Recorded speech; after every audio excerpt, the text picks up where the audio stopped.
नमस्कार, Asian news देख रहे हैं आप। मैं हूं मनीष। मध्य प्रदेश में लगातार हो रही तेज बारिश के बीच मध्य प्रदेश के डॉक्टर मोहन यादव राज्य आपदा प्रबंधन कक्ष पहुंचे और यहां पर बाढ़ में फंसे हुए लोगों से मुख्यमंत्री मोहन यादव ने वीडियो कॉन्फ्रेंसिंग के माध्यम से संवाद किया।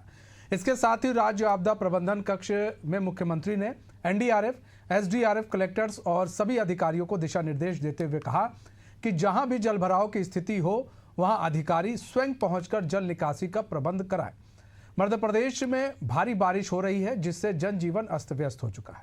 मुख्यमंत्री ने जानकारी देते हुए कहा कि 3000 लोगों को से अधिक लोगों का रेस्क्यू किया जा चुका है और इसके निर्देश दिए हैं कि जैसे ही सूचना मिले वहां पर अधिकारी पहुंचे और प्रदेश की जनता परेशान ना हो उसका खास ख्याल रखा जाए। वृष्टि के चलते जिन किसानों को परेशानी हो रही है उनका ख्याल भी सरकार के द्वारा रखा जाएगा। इस बात की भी जानकारी मुख्यमंत्री ने दी है। तो डॉक्टर सीएम मोहन यादव ने आज एनडीआरएफ, एसडीआरएफ और कलेक्टर्स के साथ और कई अधिकारियों के साथ उन्होंने मीटिंग की और बाढ़ को लेकर ये मीटिंग की गई है। वो आपदा प्रबंधन कक्ष पहुंचे सीएम। यहाँ पर बाढ़ में जो फंसे लोग थे उनसे बातचीत उन्होंने वीडियो कॉन्फ्रेंसिंग के जरिए की। इसके बाद मुख्यमंत्री ने एनडीआरएफ, एसडीआरएफ, कलेक्टर्स और सभी अधिकारियों को एक निर्देश भी दिया है और 2 टूक कहा है कि जहां भी जल भराव की स्थिति हो वहां पर अधिकारी स्वयं पहुंचे, जल निकासी का प्रबंध कराएं। मध्य प्रदेश में भारी बारिश हो रही है जिससे जनजीवन अस्त व्यस्त हो रहा है। मुख्यमंत्री ने यह भी जानकारी दी है कि उन्होंने 3000 लोगों से अधिक लोगों से उन्होंने 3000 अधिक लोगों का रेस्क्यू किया जा चुका है। ये भी सीएम ने जानकारी दी है। इसके और निर्देश दिए गए हैं कि जैसे ही सूचना मिले कि भाई यहाँ पर बाढ़ आ गया है, यहाँ पर पानी की निकासी नहीं हो रही है, अधिकारी वहाँ पर तुरंत पहुँचकर परेशानी का निस्तारण करें। और किसानों के साथ जो बारिश के कारण उनकी फसलें नष्ट हो जा रही हैं अतिवृष्टि के कारण, उनको भी कहा है कि सरकार उसका खासा ख्याल रख रही है। तो कुल मिलाकर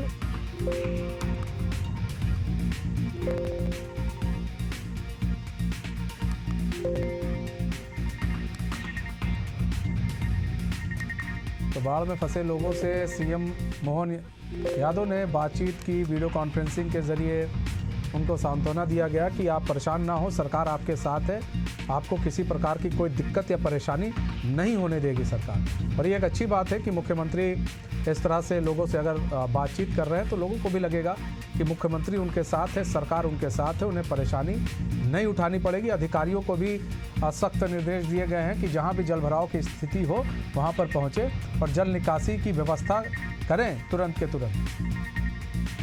और किसानों को कहा गया है कि अगर उनको जो अतिवृष्टि के कारण जो उनको नुकसान झेलना पड़ रहा है किसानों को, वो नुकसान भी नहीं झेलना पड़े।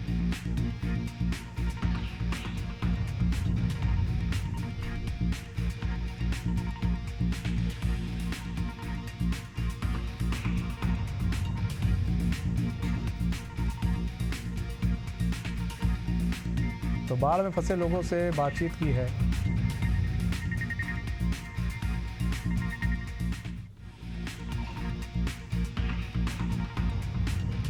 हमारे साथ वैभव गुप्ता जुड़ चुके हैं, हमारे ब्यूरो चीफ लाइव जुड़ चुके हैं पूरी जानकारी के साथ। वैभव, आज आपदा प्रबंधन कार्यालय पहुंचे, सीएम पहुंचे, वहां पर पहले तो जायजा लिया, फिर एनडीआरएफ, एसडीआरएफ के लोगों से उन्होंने बातचीत की और क्या क्या चीज़ उन्होंने, किस तरह के दिशा निर्देश दिए हैं एनडीआरएफ, एसडीआरएफ, कलेक्टर्स को और अधिकारियों को, संबंधित अधिकारियों को किस तरह के दिशा निर्देश दिए गए हैं? बिल्कुल, मुख्यमंत्री जब आज सुबह राज्य आपदा प्रबंधन पहुंचे थे तो अपने साथ एक वो रिपोर्ट लेके गए थे। वो रिपोर्ट मौसम विभाग के द्वारा उन्हें उपलब्ध कराई गई थी, क्योंकि डेली जहाँ पर रिपोर्टिंग हो रही है मौसम विभाग के द्वारा डेली जानकारी यहाँ पर पहुंचाई जा रही है। तो जानकारी ये थी कि आने वाले वक्त में भी तेज मध्य प्रदेश में बारिश हो सकती है। इसके साथ ही एनडीआरएफ एसडीआरएफ के अधिकारियों से मुख्यमंत्री ने बातचीत की, क्योंकि जिला कलेक्टर के माध्यम से पुलिस प्रशासन के माध्यम से मुख्यमंत्री तक जो जानकारी पहुंची है वो यही है कि जल भराव की स्थिति लगातार निर्मित होती जा रही है और मौसम विभाग ने भी यही कहा है कि आने वाले समय में भी तेज बारिश होगी। यही कारण है कि कई जिलों के कलेक्टर से छुट्टियों की घोषणा करनी पड़ी है। तो मुख्यमंत्री जब राज्य आपदा प्रबंधन तक पहुंचे तो सबसे पहले उन्होंने जो पीड़ित हैं जिनको रेस्क्यू किया गया है उनसे मुख्यमंत्री ने बातचीत की और जो कंडीशन है, जो हकीकत है, उसको जानने की कोशिश की। इसके बाद मुख्यमंत्री ने अधिकारियों से बातचीत की। अधिकारी को मुख्यमंत्री ने स्पष्ट तौर पर कहा कि जल निकासी या फिर जल भराव की जहां पर समस्या हो रही है तो तत्काल स्वभाव से अधिकारी वहां पर पहुंचे और अपनी निगरानी में ही पूरी जल वहां से किस तरह से निकल सकता है इस बात की पूरी कोशिश अधिकारियों को करनी चाहिए। इसके साथ ही क्योंकि किसान भी परेशान हो रहे हैं, चाहे वनों की बात की जाए चाहे अन्य चीजों की बात की जाए, तो मुख्यमंत्री ने किसानों से भी यहाँ पर संवाद किया। उन्होंने कहा कि क्योंकि ये विपरीत परिस्थिति है, जिस तरीके से लगातार मध्य प्रदेश में मानसून की मेहरबानी है, लेकिन जिस तरीके से जल भराव की समस्या हो रही है, चाहे भोपाल की हम बात करें, भोपाल के नजदीकी नेगड़ा गांव है जो कि टापू बना हुआ है, चाहे गुना की बात की जाए, श्योपुर की बात की जाए, भिंड मुरैना की बात की जाए, मालवा महाकौशल, तो अधिकांश जो गांव हैं उनके संपर्क शहरों से टूट गए, क्योंकि कई स्थानों पर जो सड़कें हैं, जो कनेक्टिविटी के लिए सड़कें होती है वो टूट गई हैं। तो मुख्यमंत्री ने सभी जिलों के कलेक्टर से भी बातचीत की है। उनसे कहा है कि आप रोज शाम के वक्त अपने जिले की मौसम के जो वैज्ञानिक होते हैं उनसे बातचीत करें और राज्य और भोपाल तक पूरी ही जानकारी आपके समझ में पहुंचाएं कि क्या उस जिले की हकीकत है। और फिर उसके बाद उन्होंने सीएस से भी बात की। सीएस से बातचीत करके मुख्यमंत्री ने कहा कि आप सभी जिलों के कलेक्टर से बात कीजिए, एनडीआरएफ एसडीआरएफ के अधिकारियों से भी बातचीत कीजिए और रोजाना बातचीत से कीजिए, चाहे वो वीडियो कॉन्फ्रेंसिंग के माध्यम से चाहे टेलीकॉन्फ्रेंसिंग के माध्यम से हो, ताकि लोगों को परेशान होने से पहले बचाया जा सके। और कहीं अगर ऐसी कंडीशन चलाने में दिक्कत जा रही है तो कम से कम राहत सामग्री तो उन पीड़ितों तक पहुंच जाए ताकि उनको भूख प्यास से परेशान ना होना पड़े। अच्छा, किसानों के लिए भी उन्होंने कहा है अतिवृष्टि के जो किसान शिकार हुए हैं वो परेशान ना हो और कहीं ना कहीं उनके लिए भी सरकार कर रही है। तो किस तरह से सरकार उनके लिए काम करेगी किसानों के लिए, क्योंकि काफ़ी पानी बारिश हो रहा है, बाढ़ की वजह से फसल नष्ट हो जाती है, लेकिन जो मुआवजा है वो सही मिल नहीं पाता है। बिल्कुल मनीष जी, जो बारिश के पैटर्न को समझने की कोशिश की जाए तो जो ग्लोबल वार्मिंग का जो इफेक्ट उसके चलते मौसम कह सकते हैं कि कहीं ना कहीं एक महीने पहले आ जाते हैं, एक महीने बाद में आते हैं, तो किसान भी अपनी तैयारी ठीक तरीके से कर नहीं पाता। जिस तरीके से लगातार यहाँ पर बारिश हो रही है तो कई जो किसान है उनकी उपज खेतों में ही रखी हुई थी। इसके साथ ही जिस तरीके से बारिश हुई है, तेज बारिश हुई है, तो इसके चलते बाढ़ भी आई है, तो जो फसल लगी हुई थी खेतों में वो भी पूरी तरीके से नष्ट होने की कंडीशन आ गई है। इस संबंध में भी कृषि मंत्री अरविंद सिंह चंद्राना के द्वारा मुख्यमंत्री को जानकारी दी गई थी। तो आज जब मुख्यमंत्री संवाद कर रहे थे तो कुछ किसानों से भी उन्होंने संवाद किया, तो कुछ किसानों ने समस्या को उनके सामने रखा कि हमारी फसल खराब हो गई है तो मुआवजे को लेकर क्या प्रोसेस किया जाएगा। सबसे पहले मुख्यमंत्री ने कहा कि अभी हमारी जो प्राथमिकता है वो जो पीड़ित है उनको राहत पहुंचाने की। इसके साथ ही किसानों से उन्होंने कहा कि जल्द ही हम एक सर्वे टीम आपके पास तक पहुंचाएंगे, वो पूरे नुकसान का आकलन करेंगे, जिसके बाद हमारी कोशिश है कि जल्द से जल्द अन्य दाता किसान को मुआवजा हम दिलवा सकें। मतलब कि जो अधिकारी हो पहुंचेंगे जल्द से जल्द किसानों के पास, लेकिन जो मुआवजा राशि है ना, कहा जाता है कि मुआवजा राशि बहुत कम मिलती है, इससे भी किसान दुखी रहते हैं। तो क्या मुआवजा राशि पर भी कोई बातचीत हुई है कि नहीं उनको उचित मुआवजा मिलेगा, ताकि जो फसल उन्होंने लगाई है वो अगर नष्ट हो रही है तो उससे उन्हें घाटा ना हो, क्योंकि कई लोग जो है लोन लेकर फसल को लगाते हैं।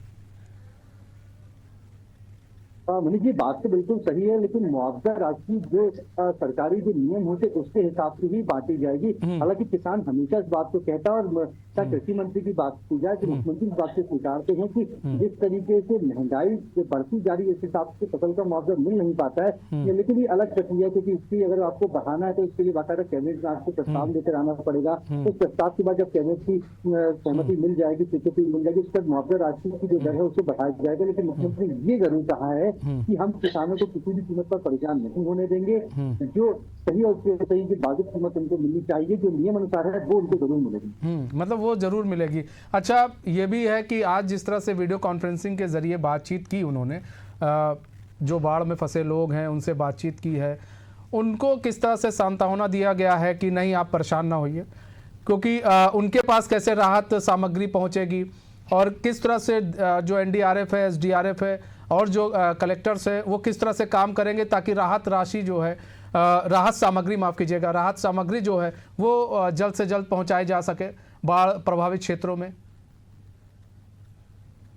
क्योंकि मुख्यमंत्री खुद मॉनिटरिंग कर रहे हैं और मुख्यमंत्री खुद राज्य प्रबंधन आपदा तक पहुंचे थे, वहां पर सभी अधिकारियों की मौजूदगी भी थी। इसके साथ ही मुख्यमंत्री ने जो रेस्क्यू गए लोग हैं उनके जो अधीनस्थ जो वहाँ पर लोग होते हैं, जो अधिकारी होते हैं, उनसे मोबाइल के जरिए, वीडियो कॉल के जरिए बातचीत भी थी। और मुख्यमंत्री ने सबसे पहले तो उस स्थान के हालात को समझने की कोशिश की। जब आप पीड़ित से बात करते हैं तो पीड़ित बेहतर तरीके से बता पाते हैं कि कंडीशन एक्चुअल वहाँ पर क्या है, क्योंकि कई बार अधिकारी जो होते हैं वो गुमराह करने की भी कोशिश करते हैं। इसलिए मुख्यमंत्री ने पीड़ित से ही यहाँ पर बातचीत की। उसने बताया कि कुछ लोग और भी फंसे हुए, लेकिन जो अधिकारी हैं, जो एनडीआरएफ एसडीआरएफ की टीम है, वो तत्काल प्रभाव से वहां से उनको रेस्क्यू करने की कोशिश कर रही है। इसके साथ ही मुख्यमंत्री ने अधिकारियों से कहा है कि क्योंकि जब मानसून आता है तो बड़ी संख्या में जो लोग होते हैं वो इस मौसम का मजा लेने के लिए डैम के पास पहुंचते हैं, जहाँ पर झरने निकल आते हैं वहां पहुंचते हैं। तो ऐसे में भी कई बार जब डैम का पानी छोड़ा जाता है तो एकदम से जब पानी की स्पीड बढ़ती है तो जो नदी नाले होते हैं संकट का सबब बन जाते हैं। कुल मिलाकर सीएम बिल्कुल एक्टिव मोड में है, बारिश और बाढ़ को लेकर काफी एक्टिव मोड में है और कोशिश यही है कि किसानों को